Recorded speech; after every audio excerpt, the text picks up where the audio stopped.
It's deja vu for businesses here along College Street, with construction set to restart this Monday. As we told you in the fall on City News, there was a beautification project underway which was supposed to be completed last summer from Shaw all the way to Havelock, though the company hired by the city pretty much dropped the ball. They covered some of these water cutoffs with interlocking. This one here, it's pretty much loose. They found another 100 deficiencies, and work across the street on the south side never even began.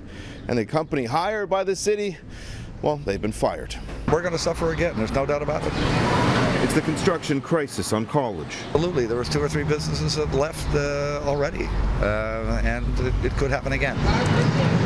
With shovels scheduled to hit the ground again this Monday, memories of last summer are still fresh. Like there was one man putting every brick down. It's not the way it can work in the city of Toronto. From uneven interlocking to tree wells filled with asphalt, pictures tell the story of a job far from complete and shed light on what businesses have been dealing with. Last year there was no business whatsoever. I mean, literally. The $3.4 million project is a joint venture between the city and the local BIA. Area businesses agreed to a levy hike, essentially a doubling of their taxes for the next 10 years to pay for the project.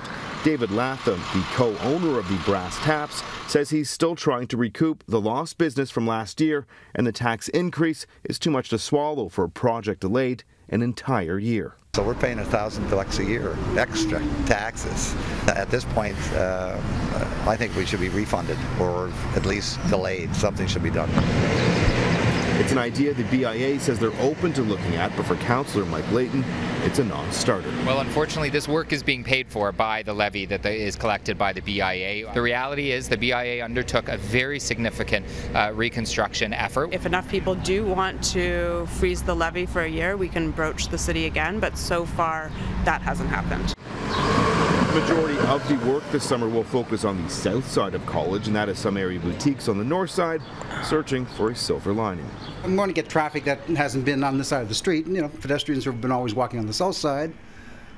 They're going to discover the different measure after 12 years, right? So that's a good point. I'm just trying to be positive. As for the company fired from last year's project, Four Seasons Site Development has been banned from bidding on city projects for 3 years. It's the second largest construction ban in Toronto's history. The way that it was undertaken by the contractor was just a disaster. We had people unable to get into their homes and businesses consistently, with no warning when work was going to be done in front of establishments. As we first told you back in October, one of the other issues with the old contractor was the fact they were supposed to shut down College Street in sections. Instead, they shut down the entire strip. Well, we're told this time around with the new company, they will be shutting it down block by block. Those streetcar service will be impacted yet again. Now, for a full list of all the work details, you can find those on our website, citynews.ca.